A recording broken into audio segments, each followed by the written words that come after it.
B குரு சொந்தங்களுக்கு வணக்கம். ஒரு நீண்ட இடைவேளைக்கு பிறகு ஸ்பாட்லைட் வித் சுப்ரா நிகழ்ச்சியில நம்ம சந்திக்க போறோம். வாங்க, அரசியல் விமர்சகரும் பொருளாதார நிபுணருமான திரு சுப்ரா அவர்களை வரவேற்போம். வணக்கம் கார்த்திக். வணக்கம் வணக்கம். தமிழகத்துல முதல்வர் அவர்கள் சொல்றாரு, இன்னைக்கு மோடி அரசாங்கம் கேஸ்ட் சென்சஸ், அந்த ஜாதிவாரி கணக்கெடுப்பு எடுக்கிறதுக்கான காரணம், அந்த வெற்றி யாருக்குன்னா எங்கள் தான். நாங்க தான் சொல்லிக்கிட்டே இருந்தோம், அழுத்தம் கொடுத்துக்கிட்டே இருந்தோம். இன்னைக்கு அதுக்கு அடிபணிந்து மோடி அவர்களே சொல்லிட்டாங்க, இது புள்ளி வைத்த கூட்டணிக்கு கிடைத்த வெற்றி அப்படின்னு சொல்லிட்டு ஸ்டாலின் அவர்கள் சொல்றாரு. ஓகே, நம்ம இன்னைக்கு பேசிக் கொண்டிருக்கிற நேரம் 4/5/2025 மதியம் 2 மணிக்கு. இன்னைக்கு நீட் எக்ஸாம் நடக்குது. தமிழகம் எங்கவும் பாரதம் எங்கவும் நீட் எக்ஸாம் நடக்குது. நீங்கள் 2021 வாக்குறுதியில் தேர்தல் வாக்குறுதியில் நாங்கள் ஆட்சிக்கு வந்தால் நீட்டை ரத்து செய்து விடுவோம், ஒரே ஒரு கையெழுத்து போடுவோம். 50 லட்சம் கையெழுத்து வாங்கினாங்க, என்ன ஆச்சுன்னு தெரியல. ஒரு கையெழுத்தின் மூலமாக நீட்டை ரத்து செய்து விடுவோம் அப்படின்றாங்க. 4வது முறையாக இன்னைக்கு நீட் நடந்துட்டு இருக்கு. ஒன்று சேலஞ்ச் பண்ணுவோம். நீட் இன்னைக்கு நடக்கிறது எங்களுக்கு ஏற்பட்ட தோல்வி, ஒத்துக்கோங்க. அது ஒத்துட்டீங்க அப்படின்னா நீங்கள் ஜாதிவாரி கணக்கெடுப்பு மத்திய அரசாங்கம் எடுக்கிறதுல நீங்கள் சொல்லி தான் அவங்க எடுக்கிறாங்கன்னு வெற்றின்னு சொல்லிட்டு நம்ம எடுத்துக்கலாம். இந்த சவாலுக்கு தயாரான்னு கேளுங்க. திமுகவில் உள்ள அமைச்சர்கள்ட்டையும் திமுகவில் உள்ள நிர்வாகிகள்ட்டையும், அதாவது ஏதோ சொல்லுவாங்க, காக்கா உட்கார பணம் பழம் கீழே வந்த மாதிரி இது அதாவது நம்ம அது என்ன பண்ணுறாங்க வச்சுக்கோங்களேன், இருக்கிற எல்லாத்தையும் சேர்த்து போட்டு ஒரு 505 வாக்குறுதியை கொடுத்துட்றாங்க. ஸோ என்னெல்லாம் பண்ண முடியாதோ, எதெல்லாம் மத்திய அரசு 90க்கு மேல அவங்க வாக்குறுதி நிறைவேற்றிட்டாங்க. இந்த மாதிரி நீட்டு சில பல தானே அவங்க நிறைவேற்றாம இருக்காங்க. இன்னும் வருடங்கள் இருக்குல்ல, ஒரு வருடம் இருக்குல்ல. இல்லை சார், இல்லை 100% நிறைவேற்றிட்டாங்க அவங்க. நான் அதுக்கு வரேன். அதை 100% நிறைவேற்றிட்டாங்கன்னு சொல்லிட்டாங்க அவங்க. ஸ்டாலின் ஐயாவே சொல்லிட்டாரு. ஸோ நீங்கள் நீட் தேர்வு தோல்விக்கு, நீட் அபாலிஷனுக்கு எங்கள் தோல்வியாக அமைந்து விட்டது, அதுக்கு நாங்கள் ஜவாப்தாரி, நாங்கள் எடுத்துக்கிறோம் அப்படின்னு சொல்லிடுங்க. ஜாதிவாரி கணக்கெடுப்புக்கு நான் உங்களுக்கு கிரெடிட் கொடுத்துட்றேன், சரிங்களா? எதற்கெடுத்தாலும் பார்த்தீங்கன்னா இப்போது ஜாதிவாரி கணக்கெடுப்பு எப்போ வரப்போகிறதுன்னு யாருக்குமே தெரியாது. அதாவது முதல்ல இப்போ சொல்லியிருக்கிறாங்க, ஒரு மக்கள் தொகை கணக்கெடுப்பு எடுக்கிறதுக்கே ஒரு 3 வருடங்கள் ஆகும், குறைந்தபட்சம் 3 வருடங்கள் ஆகும். அதுக்கப்புறம் பார்த்தீங்கன்னா 2010 ஆரம்பித்த மக்கள் தொகை கணக்கெடுப்பு 2013 தான் முடிஞ்சுது. ஏன்னா 140 இப்போ இருக்கிற 145 கோடி மக்கள் ஒவ்வொரு இல்லங்களுக்கும் சென்று அவங்க அவங்களோட காஸ்ட் சென்சஸ் எடுக்கணும். அப்புறம் அந்த எக்கனாமிக் க்ரைட்டீரியாவும் எடுப்பாங்க, அப்புறம் மக்கள் தொகை எடுப்பாங்க. இது சென்சிட்டிவ் இன்ஃபர்மேஷனாக மாறும். ஏன்னா இதை வச்சு நிறைய பேர் அரசியல் பண்ணுவாங்க. ஏன்னா இதை வச்சு தான் முன்கூட்டியே இப்போ தமிழகத்தில் 69% இடஒதுக்கீடு கொடுத்துருக்குறாங்க. சப்போஸ் இந்த ஜாதிவாரி கணக்கெடுப்பு எடுத்து அந்த 69 என்பது 60ஆகவோ 50ஆகவோ குறையும் பட்சத்தில் இது ஒரு மிகப்பெரிய ஒரு அரசியலில் ஒரு சர்ச்சையை கலப்போம். ஓகே, அப்போ அந்த authenticity of data is important. அதனால பார்த்தீங்கன்னா இப்போ ஏற்கனவே 3 வருடங்கள் எடுத்த மக்கள் தொகை கணக்கெடுப்பு இன்னும் அதிக காலம் தான் எடுக்கும். அந்த அதிக காலம் எடுக்கும்போது இவர்கள் ஆட்சியில் இருப்பாங்களான்னு நமக்கு தெரியாது. ஏன்னா 2026 அதுக்குள்ளே வந்துடும், 2029 இதுவும் பாராளுமன்ற தேர்தல் வந்துடும். எனக்கு தெரிஞ்சு 2029 பாராளுமன்ற தேர்தல் முடிந்ததுக்கு அப்புறம் தான், ஏன்னா அது ஒரு சென்சிட்டிவான இன்ஃபர்மேஷன். அது கண்டிப்பாக ஒரு உயர் அதிகாரிகளும் ஒரு பெரிய ஒரு நிர்வாக குழு அமைத்து அதில் எந்த விதமான குளறுபடிகளும் இல்லை அப்படின்னு சொல்லிட்டு எனக்கு தெரிஞ்சு உச்சநீதிமன்ற தலைமை நீதிபதி யாராவது ஒரு ரிட்டையர்டு ஜட்ஜை கூட வச்சு அதை ஆவணப்படுத்துவதற்கும் கண்காணிப்பதற்கும் இது சாத்தியங்கள் நிறைய இருக்குது. அதனால் இதுக்கு காலம் நேரம் ஜாஸ்தியாகும். எஸ், இப்போ எடுத்திருக்கிற முடிவு நல்ல முடிவு. ஏன்னா இதை பேஸ் பண்ணி தான் நமக்கு அடுத்து வரப்போகின்ற இந்த டீலிமிட்டேஷன் பற்றி சொல்கிறோம் நம்ம. அதுக்கப்புறமா ஃபினான்ஸ் கமிஷனோட அலோகேஷன், இப்போ இது வரைக்கும் 2011 சென்சஸ் பேஸ் பண்ணி தான் அலோகேட் பண்ணிட்டு இருக்கிறாங்க. அது அடுத்து வரப்போகின்ற ஃபினான்ஸ் கமிஷன், ஒரு 18வது ஃபினான்ஸ் கமிஷனோ இல்லை அடுத்து வரப்போகின்ற ஃபினான்ஸ் கமிஷனுக்கு இது ஒரு பேஸாக அமையும்.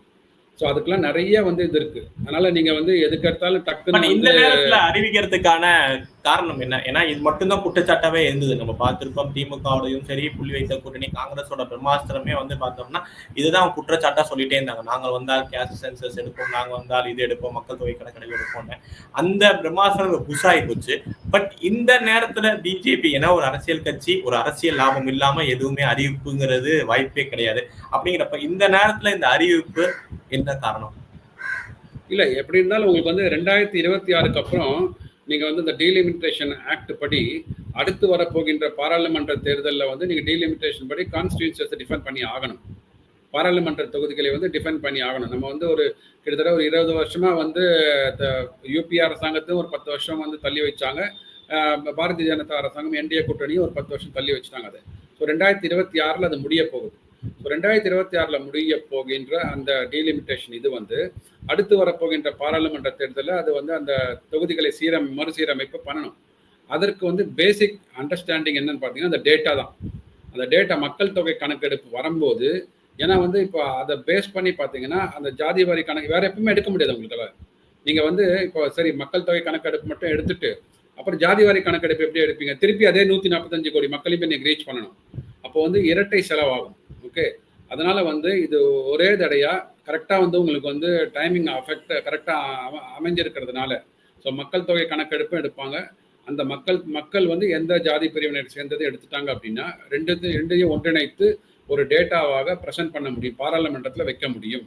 வச்சுட்டாங்க அப்படின்னா அடுத்து வரப்போகின்ற ஸோ இடஒதுக்கீடுக்கும் அது வந்து உதவியாக இருக்கும், நிதியை வந்து கொடுப்பதற்கும் மக்கள் தொகை அடிப்படையின் பேரில் கொடுப்பதற்கு உதவியாக இருக்கும், பாராளுமன்ற தொகுதிகளை வந்து மறுசீரமைப்பு பண்ணுவதற்கும் வசதியாக இருக்கும். இது வந்து லாங் டேர்ம் பிளான். இது வந்து நீங்க இன்னைக்கு எடுக்கலாம், எப்பவுமே எடுக்க முடியாது உங்களால. 5 வருஷத்துக்கு ஒரு வாட்டி தேர்தல் வருது. நீங்க எப்படியாவது இப்போதானே 1 வருஷம் தானே முடியுது, தேர்தல் முடிஞ்சு இல்லையா? ஸோ இப்போ எடுக்கலன்னா இப்போ இன்னும் 2 வருஷம் கழிச்சு எடுத்தீங்கன்னா என்ன ஆகும்? உடனே வரப்போகின்ற பாராளுமன்ற தேர்தலாக எடுத்தான்னு சொல்லுவாங்க. ஸோ அதனால எப்போ எடுத்தாலும் நமக்கு வந்து ஏதாவது ஒரு தேர்தல் வந்து கொண்டு தான் இருக்கும். அதுக்கு வந்து இந்த மக்கள் தொகை கணக்கெடு எடுப்பதுக்கே உங்களுக்கு 3-4 வருஷம் ஆகும்போது ஒரு 4 வருஷம் முடிஞ்சா ஒரு தேர்தல் வந்துடும். ஸோ இது வந்து எதிர்கட்சிகள் சொல்லிக்கொண்டே தாங்க இருப்பாங்க. ஆனால் இது வந்து ஒரு அட்மினிஸ்ட்ரேட்டிவ் ஆக்டிவிட்டி. அது வந்து கண்டிப்பாக இப்போ எடுத்தது வந்து நமக்கு டைம் இருக்குது. ஒரு 3 அல்லது 4 வருடங்கள் முடிந்ததுக்கப்புறம் எனக்கு தெரிஞ்ச இந்த அடுத்த பாராளுமன்ற தேர்தல் முடிஞ்சதுக்கப்புறம் தான் இதனோட ரிசல்ட்டே வரும்னு நான் பார்க்குறேன். அடுத்து நம்ம பார்த்திருப்போம் சட்டமன்றத்துல அந்த மானிய கோரிக்கையா இருக்கட்டும், என்னைக்கு அமித்ஷா அவர்கள் இங்க வந்து கூட்டணி அறிவிச்சாரோ அதுல இருந்து நம்ம பார்த்திருப்போம் தொடர்ந்து எவ்வளவு பெரிய பிரச்சனையா இருந்தாலும் மீடியாக்கள்ல வந்து ஏடிஎம்கே பிஜேபி கூட்டணி பத்தி தான் விவாதம். முதல்வர் அவர்களே பேசவே ஆரம்பிச்சிட்டாரு, சட்டமன்றத்திலே பேச ஆரம்பிச்சிட்டாரு. என்ன பயம் ஏடிஎம்கேவும் பிஜேபியும் கூட்டணி சேர்ந்தது திமுகவுக்கு? அதாவது இப்போ அவங்களுக்கு போற இடத்துல எல்லாம் வந்து ஒரு ஆன்டி இன்கம்பன்சி வேவ் வந்து தெரிய ஆரம்பிச்சிருக்கு. நீங்க அதுக்கு முன்னாடி நான் பதில் சொல்றதுக்கு முன்னாடி நான் அந்த முன்னாடி நீங்க ஒரு கேள்வி கேட்டீங்களா 100%, அதை இது இணைச்சு பேசினா வந்து இந்த கேள்வி கரெக்டா இருக்கும் பதில். அதாவது 2023 செப்டம்பர் மாதம் 2023 அப்பதான் வந்து மகளிர் உரிமை தொகையை வந்து அறிவிச்சாங்க. அதாவது எனக்கு நினைவு தெரிவிக்கணும், ஃபர்ஸ்ட் வீக் ஆஃப் செப்டம்பர் 2023 வந்து முதலமைச்சர் என்ன சொன்னார் அப்படின்னா, நாங்கள் எல்லா வாக்குறுதிகளையும் நிறைவேற்றிட்டோம், இன்னும் ஒரே ஒரு வாக்குறுதி தான் இருக்கு, அதாவது இந்த மகளிர் உரிமை தொகை. அது 15 செப்டம்பர் 2023 அறிஞர் அண்ணாவோட பிறந்த நாள் அன்னைக்கு நாங்கள் வந்து இதை வந்து செயல்படுத்த போகிறோம். இதை செயல்படுத்தி விட்டால் நாங்கள் வந்து 100% மக்களுக்கு கொடுத்த வாக்குறுதியை வந்து நிறைவேற்றிட்டோம் அப்படின்னாங்க. இது வந்து நீங்கள் வந்து மீடியாவில் இருக்குது, எல்லா பிரிண்ட் மீடியாலையும் இருக்குது, விஷுவல் மீடியாலையும் இருக்கும். நீங்கள் போய் போட்டு பார்த்து சரி செஞ்சுக்கலாம், ஃபேக்ட் செக் பண்ணிக்கலாம். சரிங்களா? 100% சொன்னார். அதுக்கப்புறம் பார்த்தீங்கன்னா ஒரு 6 மாதங்களுக்கு முன்னாடி நாங்கள் வந்து எல்லா வாக்குறுதிகளையும் நிறைவேற்றிட்டோம், இன்னும் ஒரு 10% வாக்குறுதி தாங்க மிச்சமாக இருக்குது, அது வந்து இன்னும் கூடிய விரைவில் இன்னும் ஒரு 1.5 வருடங்கள் இருக்கு, அதில் நிறைவேற்றிடும்னு சொன்னார் அவர். சரிங்களா? அதுக்கப்புறம் இப்போ ஒரு 2 மாதங்களுக்கு முன்னாடி நாங்கள் மொத்தம் 505 வாக்குறுதி கொடுத்தோம், 380 இது வந்து கரெக்டாக சொல்றாரு புள்ளி விவரத்தோட, 389 வாக்குறுதி நாங்கள் நிறைவேற்றிட்டோம், கிட்டத்தட்ட 78%. 505ல் 389, 116 வாக்குறுதிகள் தான் பாக்கின்றார். சார் நீங்கள் 100 வாக்குறுதி பாக்கி 200 வாக்குறுதி பாக்கினா நான் வந்து சும்மா ஒரு கணக்கு சொல்கிறாங்கன்னு சொல்லலாம். ஆனால் 116 அப்படின்னு சொல்கிற போது நீங்கள் வந்து டிக் அடிச்சிருப்பீங்க நான் நம்புகிறேன். 505ல் 389 எப்படி வரும்? ஸோ 1 2 3 அடித்து 389 வரைக்கும் ஒருத்தர் லிஸ்ட்டு கொடுத்துருக்குறாங்க அவர்கிட்ட. ஸோ லிஸ்ட்டை கொடுத்து 116க்கு லிஸ்ட்டு கையில் தலைவர்கிட்ட தனியாக இருக்குது. ஸோ 116 எது அந்த 116ன்னு தெரியணும் நமக்கு. அந்த 116ஓட லிஸ்ட்டை கொடுத்துட்டாருன்னா நம்ம மீதி இருக்கிற 389 நிறைவேற்றினதா நிறைவேற்றாததான்னு பார்த்து மக்கள்கிட்ட வந்து ஒரு சர்வே எடுத்து கண்டுபிடிச்சிக்கலாம். ஸோ இது வந்து பேசு பொருளாகின்னு இருக்கு. இதனால பார்த்தீங்கன்னா வந்து இப்போ பாருங்களேன், இப்போ எதுக்கு உங்களுக்கு வந்து அரசு ஊழியர்களுக்கு வந்து 9 திட்டங்களை கொடுக்கணும் 110 விதியின் கீழ் சட்டமன்றத்தில்? ஏன்னா வந்து அவர் வந்து இப்போ ஓல்டு பென்ஷனுக்காக ஒரு குழு அமைச்சிருக்கிறாரு. அந்த குழு வந்து ஒரு 9 மாதங்கள் வந்து ஆராய்ந்துட்டு பை டிசம்பர் வந்து உங்களுக்கு ரிப்போர்ட் கொடுப்பான்னு சொல்லியிருக்கிறாங்க. அப்போ நீங்கள் வெயிட் பண்ணலாம்ல.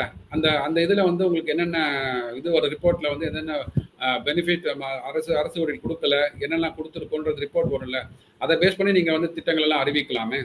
இப்போ உடனடியாக செய்வதற்கு என்ன இது? 1/4/2026 வந்து அந்த விடுமுறை, அதாவது லீவு வந்து எவ்வளோ எடுக்கலையோ அவங்களுக்கு அதை வந்து சரண் செய்து விட்டு பணத்தை வாங்கிக்கலாம்னு சொன்னார் அவர். அது ஏன் வந்து 1/10/2025 கொடுக்கணும் இல்லைங்களா? ஸோ இதெல்லாம் வந்து ஏன் ஒரு 3-4 மாதங்களுக்கு கூட தானே பட்ஜெட்டை நம்ம போட்டோம் இல்லைங்களா? மார்ச் மாதம் தானே பட்ஜெட்டை போட்டது. அதுக்குள்ள மார்ச் மாதத்தில் பட்ஜெட்டில் போடும்போது நீங்கள் 1/4/2026ன்னு சொல்லிட்டு இப்போ ஏப்ரல் மாதம் கடைசியில் வந்து ஏன் வந்து அது 1/10/2025 மாற்றுவதற்கான என்ன கட்டாயம்? அப்போ எங்கேயோ அழுத்தம் இருக்கிறது இல்லையா? எங்கேயோ மிஸ்மேனேஜ்மெண்ட் இருக்கு இல்லையா? பேட் பர்ஃபார்மன்ஸ் வந்து அவருக்கு தெரிஞ்சிருக்குது இல்லையா?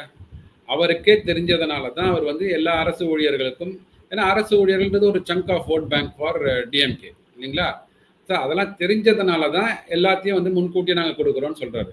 ஆனால் அவர்கள் அரசு ஊழியர்கள் கண்டிப்பாக வந்து எனக்கு தெரிஞ்சு அறிவார்ந்த மக்கள் நல்லா யோசித்து தான் ஓட்டளிப்பாங்க. நீங்கள் வந்து எங்களுக்கு தேர்தலுக்காக மட்டுமே, வாக்கு வாங்குவதற்காக மட்டுமே தான் இப்படி பண்ணிட்டு இருக்கீங்க அவங்களுக்கு தெரியும் உங்களுக்கு. அதனால் இவர் ஒவ்வொரு இடத்துலையும் தெரிய ஆரம்பிக்குது. ப்ளஸ் அதிமுக பாஜக தனியாக இருந்தாங்க இப்போ இல்லைங்களா பாராளுமன்ற தேர்தலில். இப்போ வந்து திமுகவை வீழ்த்த வேண்டும் அப்படின்ற ஒற்றை புள்ளியில் வந்து அனைத்து எதிர்கட்சிகளும் ஒன்று சேர்றதுக்கு வந்து அவங்க விருப்பம் தெரிவிச்சிட்டாங்க. அதுதான் மிக முக்கியமாக வந்து ஒரு வருஷம் நார்மலாக தேர்தல் கூட்டணி அப்படின்னு சொன்னீங்கன்னா ஒரு 3 அல்லது 4 மாதங்களுக்கு முன்னாடி தான் உங்களுக்கு தேர்தல் கூட்டணி அமைய ஆரம்பிக்கும். ஓகே, ஆனால் இது ஒரு வருடத்திற்கு முன்னாடியே இந்த தேர்தல் கூட்டணி வந்து ஒரு அஸ்திவாரம் போடப்பட்டு மிகப்பெரிய 2 எதிர்கட்சிகள் வந்து ஆரம்பிச்சு வச்சுட்டாங்க. அப்படின்ற போது கண்டிப்பாக அவங்களுக்கு வந்து பயம் வர ஆரம்பிச்சிடுச்சு. ஒன்று ஆன்டி இன்கம்பன்சி, இன்னும் திமுக எதிர்ப்பில் இருக்கிறவங்க அனைவரையும் ஒன்று சேர்த்து விட்டால். ஏன்னா வந்து நீங்கள் பார்த்தீங்கன்னா 2021 திமுகவுக்கும் அதிமுகவுக்கும் உள்ள வாக்கு வித்தியாசம், நான் சொல்றது வெறும் திமுக ப்ளஸ் அதிமுக மட்டும். இந்த 2021 அவங்க வாங்கின அந்த வாக்கு வித்தியாசம் பார்த்தீங்கன்னா கிட்டத்தட்ட ஒரு வித்தியாசம் வர ஒரு 3-3.5% 3.5% மட்டும்தான் திமுக அதிமுக. அமமுகவை சேர்த்தீங்க அப்படின்னா வெறும் 0.5% தான், 10 இல்லை 13 லட்சம் வாக்குகள் தான் வித்தியாசம் திமுக மற்றும் அதிமுக என்ற ஒரு கட்சிக்கு, தனி கட்சிக்கு. ஸோ அந்த அளவுக்கு நேரோ மார்ஜினில் தான் வந்து தோல்வியை அல்ல ஆட்சியை வந்து வெற்றியையும் ஆட்சியையும் வந்து அவங்க பறிகொடுத்திருக்கிறாங்க அதிமுக. அதை நன்கு உணர்ந்திருக்கிறார் வந்து எடப்பாடி பழனிசாமி அவர் வந்து சரி 2023-4 வந்து ட்ரை பண்ணலான்னு சொல்லிட்டு தனியாக நின்று ட்ரை பண்ணியிருக்கிறாங்க. அப்போ வந்து கண்டிப்பாக வருகின்ற 26 இந்த நிலை தொடருமே ஆனால் கண்டிப்பாக திமுக வந்து வீழ்த்த முடியாது. ஏன்னா அதாவது உங்களுக்கு எதிரி என்ன ஸ்ட்ராட்டஜி எடுக்கிறானோ அந்த ஸ்ட்ராட்டஜியை நீங்கள் எடுக்கணும், இல்லை அதுக்கு மேலான ஸ்ட்ராட்டஜியை நீங்கள் எடுக்கணும். அவங்க வந்து கூட்டணியை வந்து அப்படியே கட்டுக்கோப்பாக வச்சிருக்கிறாங்க. அப்போ கூட்டணி கட்டுக்கோப்பாக ஒரு 8-10 கட்சிகள் ஒன்றா இருக்கும்போது நீங்கள் வந்து ஒரு தனியாளாக வந்து போட்டி போட்டிங்கன்னா தமிழகம் வந்து எப்போவுமே அரித்மெட்டிக்கில் தாங்க வந்து தேர்தலை வந்து நிர்ணயிக்குது. அப்படின்ட்டு இருக்கும்போது ஏன் வந்து அவங்க போட்ட ஸ்ட்ராட்டஜியை தாண்டி அவங்களுக்கு யாரெல்லாம் எதிராக இருக்கிறார்களோ அவர்களாம் ஒன்றிணைத்து இந்த வருகின்ற 2026 தேர்தலை வந்து களம் காணலாம். அதில் தான் வந்து எல்லா கட்சிகளும் ஒரு ஒற்றை புள்ளியில் வந்து இணைஞ்சிருக்கிறாங்க. அது வந்து முதலமைச்சருக்கு வந்து பீதியை கிளப்பி இருக்கிறது, பயத்தை கிளப்பி இருக்கிறது. அதனால தான் பார்த்தீங்கன்னா இப்போ வந்து உடனுக்குடன் திட்டங்களை அறிவிக்கிறாங்க. ஸோ மக்களை வந்து போய் பார்க்கணும் அப்படின்றாங்க. அனைத்து அமைச்சர்கள் இப்போ எதுக்குங்க இப்போ வந்து 2 அமைச்சர்களையும் பதவி நீக்கம் செய்யணும். இப்போ இது நாள் வரைக்கும் வந்து நாங்கள் சொல்றது தான் முடிவு.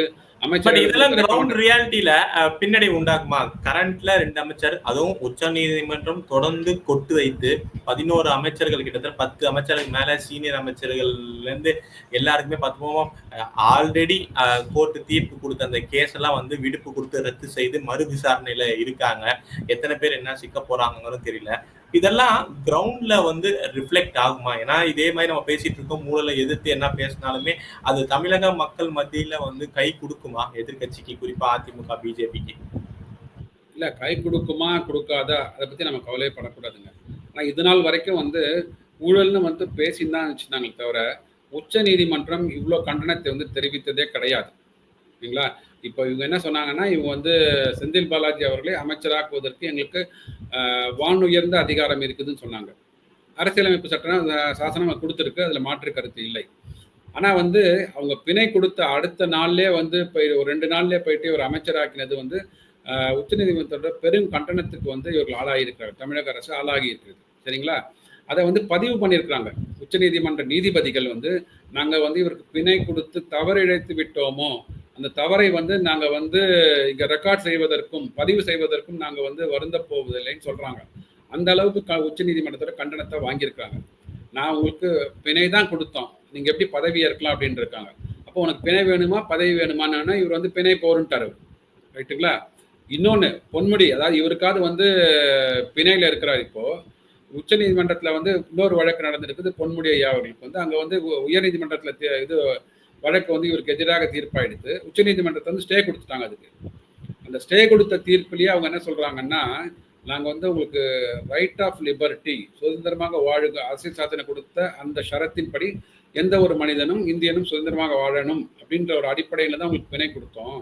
ஆனா அந்த பிணையை வந்து நீங்க யூஸ் பண்ணி இவ்வளவு தகாத வார்த்தைகளை, காதுகள் கேட்க முடியாத வார்த்தைகள்லாம் நீங்க சொல்லியிருக்கிறீங்களே, இதெல்லாம் நாங்க வந்து எப்படி டெரோகேட்டரி ஸ்பீச்சை நாங்க எப்படி நாங்க இது பண்றது அப்படின்னு சொல்லிட்டு பொன்முடி அவர்களுக்கு ஒரு கண்டனத்தை தெரிவித்திருக்கிறாங்க. இப்படி ஒவ்வொரு அமைச்சர்கள் மீது கண்டனத்தை தெரிவிக்கும் போது இது வந்து கண்டிப்பாக இன்னைக்கு இருக்கிற ஒரு சோசியல் மீடியாவா இருக்கட்டும், இல்ல பிரிண்ட் மீடியா, விஷுவல் மீடியாவா இருக்கட்டும், இல்ல இன்னைக்கு இருக்கிற அனைத்து எதிர்க்கட்சி தலைவர்களும், எதிர்க்கட்சியில உள்ள ஸ்போக்ஸ் பர்சனும் அவர்கள் வந்து இதை வந்து ஒரு நல்ல ஒரு இதா எடுத்துன்னு போயிட்டு மக்கள்கிட்ட போய் கொண்டு செல்றாங்கன்றதுதான் எனக்கு வந்த தகவல்கள்.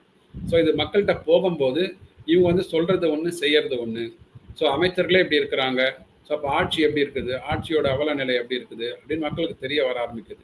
கண்டிப்பாக இதுலேருந்து ஒரு பாடத்தை கற்றுக்கொண்டு மக்கள் வந்து வேற ஒரு மாற்று அரசாங்கத்திற்கு இவங்க கொடுத்துட்டோம், பட் இவங்களுக்கு திருப்பி ஒண்ணுமே பண்ணலை இவங்களுக்கு, அதற்கு வந்து கண்டிப்பாக ஒரு என்டிஏ தலைமையிலான ஒரு கூட்டணி ஆட்சி இங்க இருந்தால் கண்டிப்பாக வந்து மத்திய அரசாங்கத்தோட இணக்கமாக இருக்கும்போது தமிழகத்திற்கு இப்போ விழுந்தியம் கேரளாவுக்கு ஒரு திட்டம் வந்த மாதிரி நமக்கும் ஒரு மிகப்பெரிய ஒரு 4-5 திட்டங்கள் வருவதற்கான வாய்ப்புகள் இருக்கு அப்படின்ற ஒரு நம்பிக்கையில மீண்டும் 2026 வந்து வாக்களிப்பார்கள் ஒரு பெரிய நம்பிக்கை இருக்கு. நிச்சயமா பொறுத்திருந்து பார்ப்போம். நீங்க சொல்ற மாதிரியே மக்கள் தீர்ப்பே மகேசன் தீர்ப்பு. இன்னும் 1 வருடம் தான் இருக்கு, எப்படி கொடுக்க போறாங்கன்னு. இவ்வளவு நேரம் உங்க நேரத்தை நம்ம தளத்துக்கு வந்து பகிர்ந்தமைக்கு ரொம்ப ரொம்ப நன்றி. நல்லதே நடக்கும். வாழ்க்கை. நன்றி.